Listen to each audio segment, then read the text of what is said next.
অনেক ঘরে শয়তান ডিস্টার্ব করে, শয়তানের জিনের আসর হয়।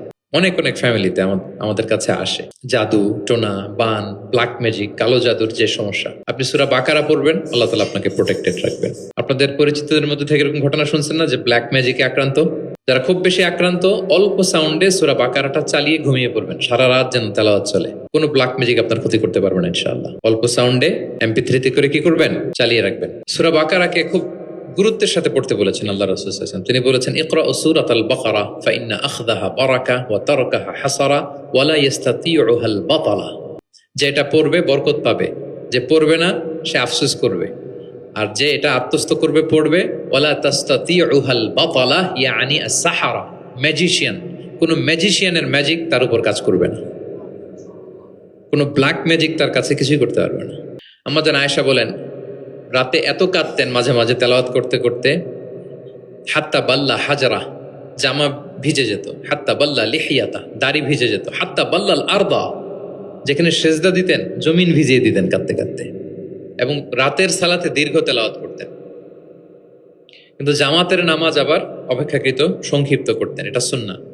কারণ জামাতের নামাজ তো আর আমি একা পড়ছি না, আমার পেছনে অসুস্থ, বয়স্ক, সিনিয়র সিটিজেন, মুসাফির, ট্রাভেলার অনেকে থাকতে পারে। জামাতের সুযোগ পেলে আপনি শর্টকাট করবেন, মিনিমাম স্ট্যান্ডার্ডে শেষ করে দেবেন। কিন্তু একা যখন নামাজের সুযোগ পাবেন, আপনার নফল নামাজ, আপনার কেমন লাইল, তখন কি করবেন? ফালিউ তৌবিল মাশা আ, যত লম্বা মনে চায়। আমরা ভুল করি অনেকে, একা একা নামাজ পড়ার সময় তাড়াহুড়ো করে ফেলি।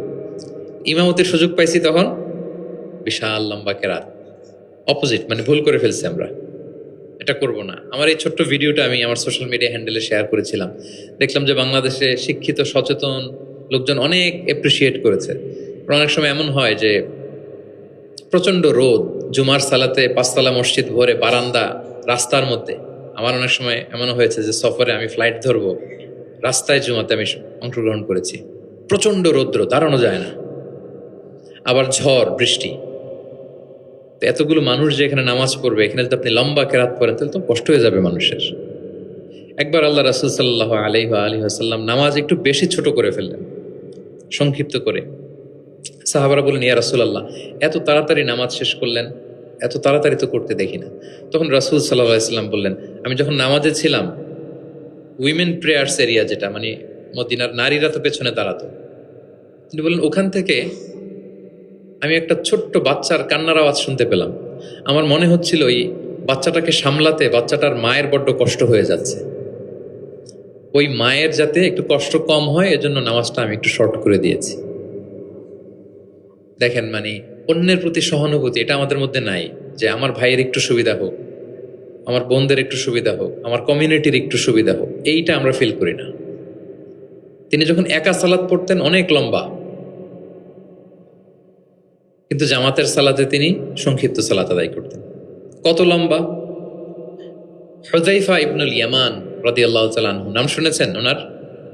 হুযায়ফা মদিনার গোয়েন্দা বিভাগের প্রধান ছিলেন, হেড অফ ডিটেকটিভ ব্রাঞ্চ, আল্লাহ রাসূল সাল্লাল্লাহু আলাইহি ওয়াসাল্লামের গোয়েন্দা বিভাগের প্রধান। উনি এমন কিছু কথা কাউকে বলতেন না, কিন্তু শুধু হুযায়ফাকে বলতেন।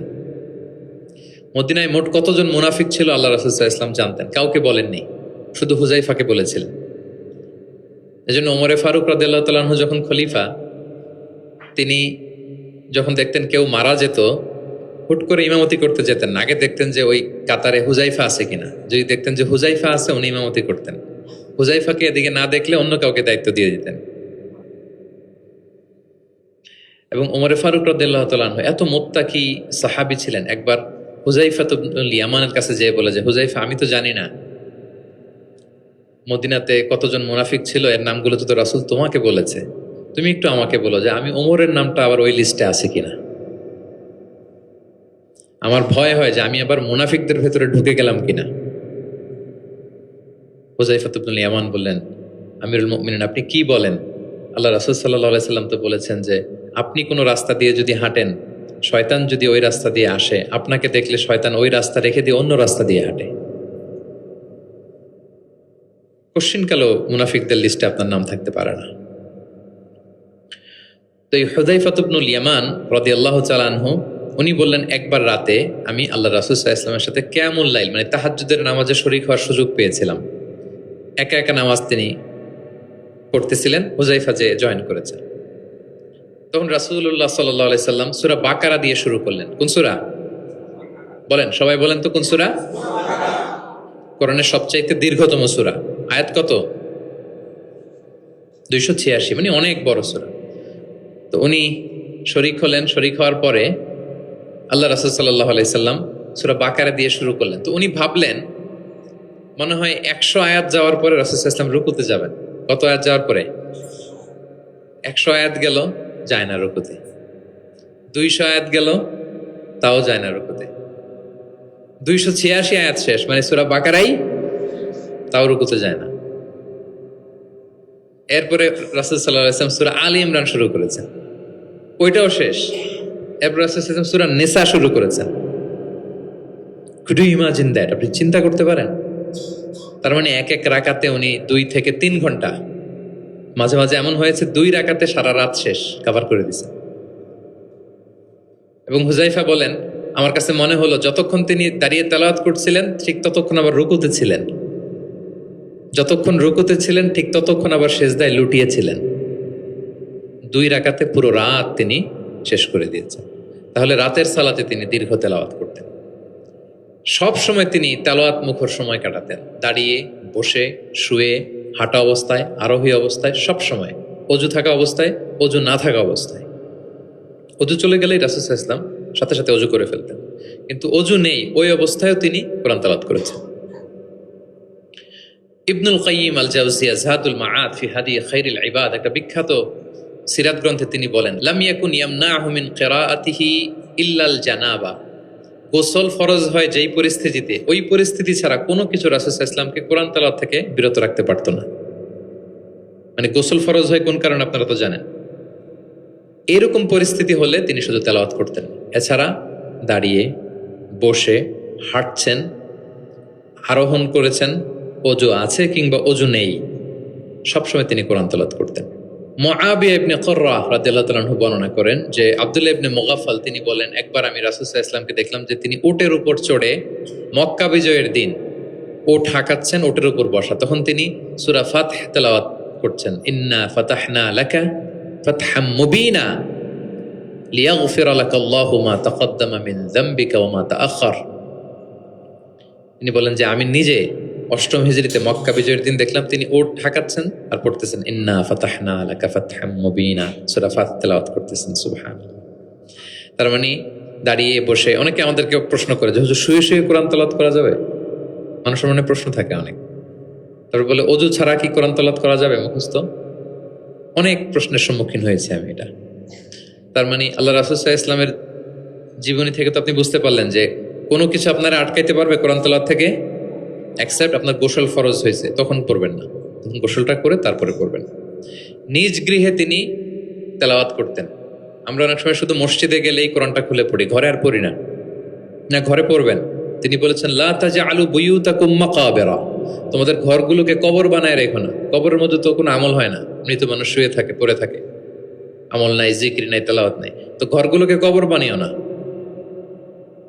ফাইন্না শাইতানা ইয়ানফিরু মিনাল বাইতিল্লাযী তুকরাউ ফীহি সূরাতুল বাকারা, যে ঘরে সূরা বাকারা তেলাওয়াত করা হয় ওই ঘর থেকে শয়তান দৌড়ে পালায়।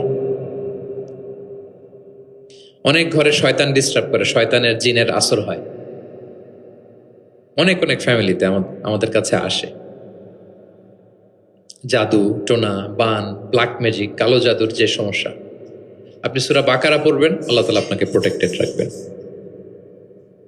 আপনাদের পরিচিতদের মধ্যে থেকে এরকম ঘটনা শুনছেন না যে ব্ল্যাক ম্যাজিকে আক্রান্ত? কোন সূরা পড়বেন? যারা খুব বেশি আক্রান্ত, অল্প সাউন্ডে সূরা বাকারাটা চালিয়ে ঘুমিয়ে পড়বেন, সারা রাত যেন তেলাওয়াত চলে। কোনো ব্ল্যাক ম্যাজিক আপনার ক্ষতি করতে পারবে না ইনশাআল্লাহ। অল্প সাউন্ডে MP3 করে কি করবেন?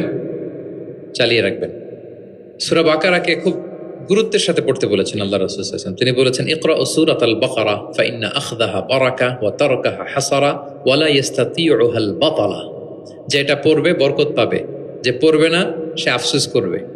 আর যে এটা আত্মস্থ করবে, পড়বে, ওয়ালা তাস্তাতিউহাল বাতালা ইয়ানি আস-সাহারা, ম্যাজিশিয়ান, কোন ম্যাজিশিয়ানের ম্যাজিক তার উপর কাজ করবে না, কোন ব্ল্যাক ম্যাজিক তার কাছে কিছুই করতে পারবে না। এজন্য ঘরে ঘরে কোন সূরা? সূরা বাকারা। এই বাকারার মধ্যে একটা স্পেশাল আয়াত আছে, 255 নম্বর আয়াত, যেটাকে বলা হয় আয়াতুল কুরসি। এটা রেগুলার পড়বেন প্রত্যেক ফরজ সালাতের পরে।